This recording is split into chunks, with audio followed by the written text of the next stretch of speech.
The WNBA draft is in the books, and while the Chicago Sky did not have any first round picks, they still pick up two selections in the second and third round. We're going to talk about those, what they could mean for the Chicago Sky's team coming up, and who is the winner and losers of the WNBA draft. We're getting into all that and more right after this. Welcome to Chicago Sky Central, and here's your host, Haize. What's going on, Sky fans? Welcome to another episode of Chicago Sky Central, your number one spot for everything Chicago Sky related. I'm your host here, Haize. If you want to follow me right off the top, you can do so at CEO Haize, the CEO Haize. You can also follow us collectively at Chicago Sky Pod. But let's get into it. The WNBA draft went down, and while most of the picks went the way that you thought they were going to, with Aaliyah Boston being the number one overall pick and the Indiana Fever really revamping that roster and bringing in some talent that they need. They bring in Aaliyah Boston. They also draft Grace Berger at the number 7, which me and Steve-O, who did a live stream, by the way, we did a live stream of the WNBA draft, so if you want to hear our in-depth analysis during the draft, just go and check out that live stream. I'll put it up here in the description as well, but go ahead. So Grace Berger, who we both thought was kind of a reach there, that position, considering the other players that were left on the board. They draft her at 7. They get Taylor Mishnell. And then, the Indiana Fever did well. They get a definitely A for me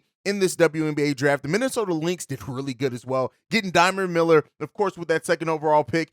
They draft the center out of France, Maya Hirsch, I believe is how you pronounce the name, with the 12th overall pick. They get Dorka out of UConn with the 16th overall pick, and then they get Bria Bill with the 24th overall pick. And while me and Steve are both high on Bria Bill, it seems like the conversation around her lack of offense has really taken, that's why she pushed down. She was not drafted until the end of the second round. Most mocks had her going in the top 10 in the WNBA draft. So to see her fall as much as she fell, while not completely, caught off guard, it just seems like there's some weird conversation around her lack of offense. But we know that she's a winner. We know what she can do defensively. We've seen players in the league as well come in and they're able to do things defensively, especially if you have a team and you build out the offense around that player. I just really look at Bria Bill as somebody who is going to be able to ball at the WNBA level.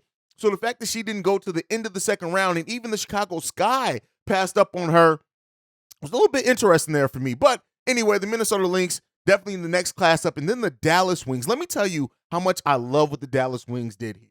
Right? They draft Maddie Seegers, right? They get Stephanie Sorez as well. They get Lulu Lopez in a trade on top of that. And then they also draft Abby Myers and Ashley Jones. Now, when I was preparing my draft coverage for the Chicago Sky before the trade went down that we sent out our first round pick, Ashley Jones was the first player that I mentioned because I really did think highly of her and what she can do at the WNBA level. The Dallas Wings really added a nice amount of talent to a team that is in full rebuild. They did their thing. And so, Sorez is not going to be playing this year. She's out with an ACL injury, but she's going to be a big part of their future going forward. And they got her in a trade with the Washington. And so, just looking at what they did, they went out, they got their player, they traded their future first round pick. So, Washington will get that pick. Washington, a team that has already some bigs on it, right? So that, you look at them and think, hey, they didn't really need Stephanie Sorez there. So they make that move. But then you just look at what Dallas Wings got, at least 3 starters that are going to probably start for them day one when the WNBA season opens up. I really like what they did in this draft as well. Again, not we got to see how the talent's going to end up working out, how it's going to develop, but I really do like what they did. And then you get to the Atlanta Dream, who got Haley Jones and Letitia in this draft. Listen, the Atlanta Dream, and I'm so happy that one of the games I had already planned on going to is Chicago Sky versus the Atlanta Dream in Atlanta. I'm going to be extremely proud and happy to watch that game because I like what Atlanta's doing down there. They have the coach. They have the talent. Atlanta's going to be a team that I think is going to shock some teams in the WNBA. And while, yes, we're in a season that super teams have formed and things like that, I really do look at what Atlanta's doing, and they're going to be a team that's tough to beat, especially if that team comes together and how, the chemistry builds over time with them. It's going to be a fun, exciting season to see that Atlanta Dream team. The Seattle Storm, I like what they did as well. They get Jordan Hurston in this draft at number 9. They also get Maddie Williams at number 18 in this draft overall. I like what they did, like what they're building. And, they are definitely going into forging a new era in that franchise. And they now have a forward and a guard that they can really build around, build that identity at. with Sue Board and Breanna Stewart both leaving, the Seattle Storm need that new identity. And I do think that Jordan Horston is going to be a player for them that really brings in that new identity, like what they did a lot. Washington Mystics, they drafted Stephanie Soares at number 4. They end up trading that. We already talked about that trade. And then, they do some other things, not really doing a lot, right? So it is what it is. I like what they did overall, but, the fact that they got future first-round picks, right, that's going to be huge for them. And as they continue to build out that team and take a look at what that team's going to be, it is what it is. So they get from Dallas, they get a 2024 second-round pick and a 2025 first-round pick. And so both those drafts are set to be a stacked draft. So, while the Mystics weren't really in any place to have any huge needs in this WNBA draft, I like what they did by trading their number 4 overall pick, pushing that talent, those assets down the road, and then so they have another year to evaluate some of the young talent they already have on that team. But I like what they did there as well. The Sparks. I love that the Sparks got Zia Cook. She just fits their culture so well. And considering that, they came in, they needed some help out on the wing. They get Zia Cook and they get Shanice Swain both in this draft. I like what they did. They didn't necessarily address the wing position in a way that I necessarily thought that they would have. But listen, Cook is a beast, and she's going to be a player that comes in, and she's going to be able to do some things. She needs to work on that three-point shot. Me and Steve-O talked about that during the draft, but overall, really like what they did as well. The Connecticut Sun, I don't have any thoughts on the Connecticut Sun overall. Like, it just is what it is. Them and the Phoenix Mercury, they kind of, not that they did bad. They had picks late in the draft, and so, they got some talent down there, and that brings us to our Chicago Sky, right?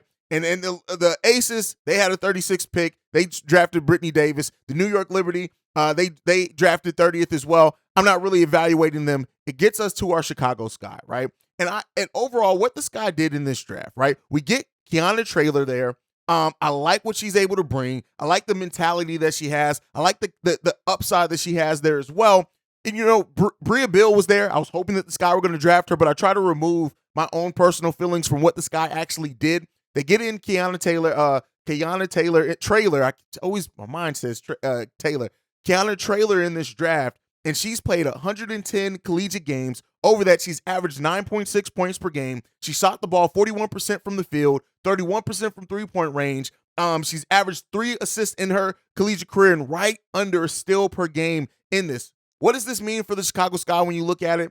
I like the pieces that they got, especially considering we didn't have any first-round picks, right? We are a team that's really trying to establish our identity. We're going to have to really, in future, we're going to have to get our draft picks in the second and third round because we traded most of our first-round picks. But when you look at what we've already added, right, in free agency, I like Kayana Traylor coming to this team. I like, the skill set that she has. She's a defensive beast, and she could operate in that mid-range. I want to see her work on that three-point shot but they brought in something, and they got somebody who's going to come in and be able to, really take a look. We have a lot of scorers at the guard position. And while Kayana Traylor doesn't project to be a big-time scorer, which, we'll see how much she can score in her last season. In college, she did average 11 points. And in 2020-21 season, she did average 15 points per game. And she did that on 12 shots, 38% shooting from the field, and 28% shooting from three-point range. So even then, not the most efficient scorer, right? But I like the upside pick. I like the defense that she's coming to a team that has scores, right? We have Marina Mabry on this team, who I love her scoring upside. We already know what Kalia Copper can be scoring upside-wise. Now, some could say that, we have the mid-range madam herself in Courtney Williams on this team as well, and maybe those are players that can really help guide, but what she's able to do defensively, I think, compare well with this team. I don't know how much she's going to play initially. We know Coach James Wade he can be a little bit slower at times to start the younger players. We still have Dana Evans on this team, who has huge scoring upside that we haven't even begun to scratch the surface at for the Chicago Sky. So really looking to see what that turns into as well. But I like kind of the mindset there. And I do think that she's a player that we could work in our system, develop, and maybe in a year or so she's a big part of the rotation. I don't necessarily see her coming in this initial first season and being a big part of the rotation. I could be wrong with that. And if I'm wrong, that means she's really shined and showed her worth in training camp and things like that. And she could be a player that we see slowly rise and just take on more season after season. But I like the addition. I really do like the addition of what she brings to this team. overall, and it's especially with that caveat that she's not going to be a player that's really gets heavy minutes initially. It's going to be a development piece. But the next pick that we got, I love this pick. Kseniya Malashka, I believe is how you put it. Malashka, I'm probably completely murdering that name. But a small forward out of Middle Tennessee, and you talk about scoring upside, she has so much scoring potential. Again, she took advantage of the 5 years of collegiate.